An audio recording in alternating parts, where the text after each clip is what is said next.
स्वच्छ भारत अभियान कर्मियों ने राजभवन के समीप अपने धरना को जारी रखा और धरना जारी रखते हुए सरकार के खिलाफ जो गुस्सा था वो साफ झलक रहा था। इसके साथ ही मीडिया प्रभारी अनुज श्रीवास्तव ने दो नेटवर्क से खास बातचीत की और कहा कि ये बेहद शर्मनाक है कि हम सड़क पर बैठे हैं और सरकार एक से एक आयोजन करवा रही है, उसमें करोड़ों खर्च भी हो रहे हैं, लेकिन कहती है कि हमें पैसे देने के लिए उनके पास फंड में पैसे नहीं है। ये कैसे हो सकता है? फॉर्च्यूनर बंगले सब बनाए जा रहे हैं, इन सब चीज के लिए पैसे है। इसके साथ ही उन्होंने कहा कि आज 31 तारीख को हमारे नौकरी का आखिरी दिन है। कल 1 तारीख जहां पे लोग हर्षोल्लास के साथ नए साल का स्वागत करते हैं और हम सड़क पर भीख मांगने का काम करेंगे। आइए सुनते हैं अनुज श्रीवास्तव ने क्या कुछ कहा।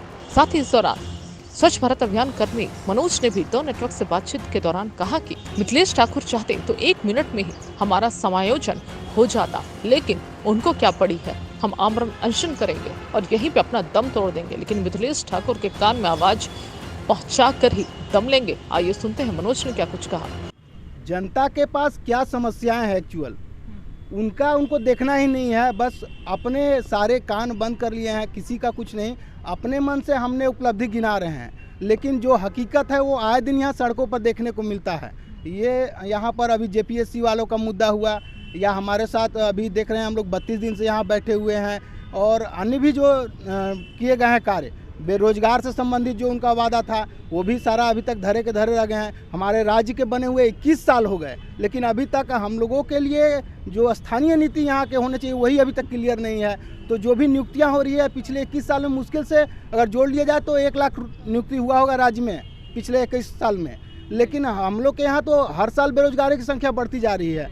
तो जब तक हमारे यहाँ स्थानीय नीति ही क्लियर नहीं होगा तो आप वैकेंसी किस स्तर पर लेंगे।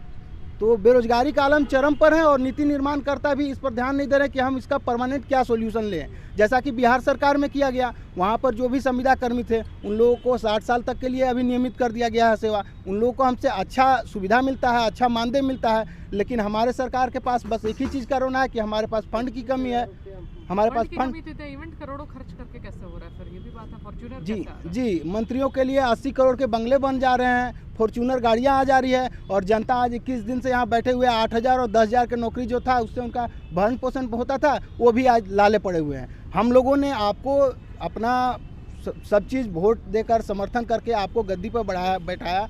आप हमारे शासक हैं तो पहले जनता को क्या समस्या है वो समझिएगा ना, कि आप अपने मंत्रियों के लिए पहले व्यवस्था उपलब्ध कराने लगिएगा।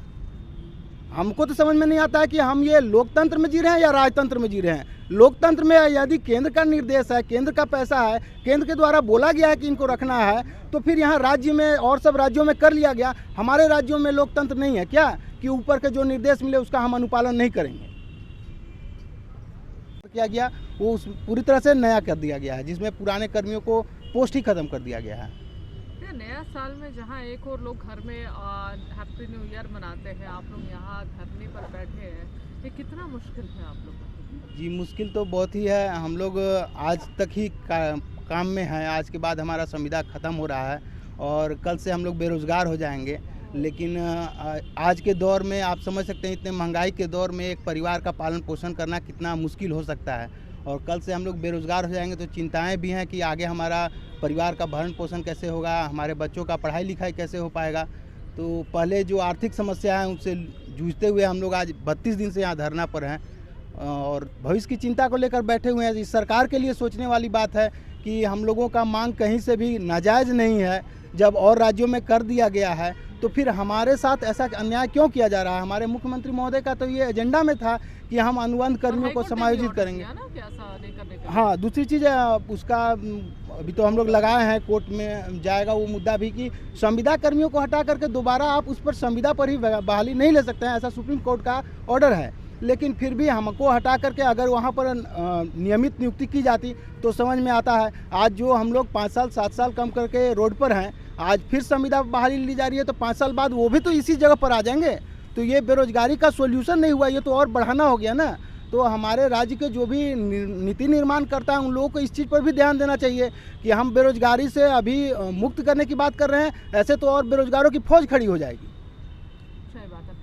अभी हाल में बहुत बड़ा इवेंट उन्होंने किया अपने 2 साल के कार्यकाल को में अचीवमेंट जो किया है उनको गिनाने को लेकर, बहुत बड़ा इवेंट। ऐसे यहाँ पे आप लोग सड़क पर बैठे और यहाँ पे इवेंट करोड़ों खर्च हो रहे हैं, इस बात पर आप क्या कहें? इस बात पर तो केवल यही कहना। तो ये यूनिसेफ का जो प्रेमचंद है उनसे क्या शिकायत है आप लोगों को? एक्चुअली यूनिसेफ के प्रेमचंद जी जो हैं उनके द्वारा जो केंद्र का गाइडलाइन आया, जिसमें नए स्तर पर जो सेकेंड फेज़ का नियुक्ति होना है, उसका गाइडलाइन बनाने के लिए जो काम आया, तो ये सारा गाइडलाइन उन्हीं के द्वारा तैयार किया गया है।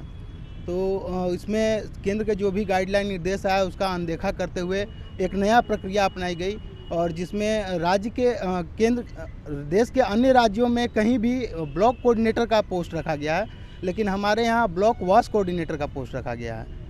तो वास कोऑर्डिनेटर हमारे यहाँ स्वच्छ भारत मिशन में पहले से कार्यरत ही नहीं थे, हम लोग के प्रखंड समन्वय कार्यरत थे। तो मेन और भी बहुत सारा पोस्ट हटा दिया गया है, जैसा कि केंद्र सरकार का गाइडलाइन में आया कि ब्लॉक स्तर पर जो पोस्ट थे वो सब रखा जाए। साथ ही चिट्ठी भी केंद्र सरकार के द्वारा दिया गया है कि जो पूर्व से कार्यरत कर्मी हैं वो अनुभवी हैं, उन्हीं को रखा जाए, लेकिन उन सारे को दरकिनार करते हुए यहाँ पर जो तो मिथिलेश ठाकुर तो पूरे न्यू ईयर के मूड में है, और आप लोग यहाँ पे कल से हो रहे बेरोजगार, अगर वो चाहते तो 1 मिनट में आप लोग का प्रॉब्लम सॉल्व हो सकता था, यानी उनके पूरे हाथ में था ये पूरा मुद्दा। देखिए, मैं इतना कहना चाहता हूँ, झारखंड के युवा बेरोजगार हो रहे हैं और उनको न्यू ईयर की पार्टी की सूझी हुई है। यहाँ पे हम लोग सड़कों पर बैठे हुए हैं, अपने बाल बच्चों के भरण पोषण के लिए बैठे हुए हैं, और उनको करोड़ों रुपया न्यू ईयर की पार्टी में खर्चा करने को तुली हुई है। चाहते क्या है वो मंत्री महोदय, आप बताइए। आप स्वच्छ भारत मिशन कर्मियों को हटाकर एनजीओ हायर कर रहे हैं, क्या उनसे आप करोड़ों रुपया लिए हैं? अरे हम लोग भी देने के लिए तैयार है, अपना किडनी बेचकर, अपना रक्त का एक एक कतरा बेचकर देने के लिए तैयार है, लेकिन हम लोग का समायोजन कीजिए। स्वच्छ भारत मिशन कर्मियों को फेज 2 में समायोजन कीजिए महोदय, आपसे हाथ जोड़कर विनती करते हैं महोदय, हम लोग को समायोजन कीजिए, नहीं तो उग्र आंदोलन करेंगे, आमरण अनशन पर बैठेंगे और यहीं धरना स्थल पर हम लोग अपना प्राण की आहुति दे देंगे।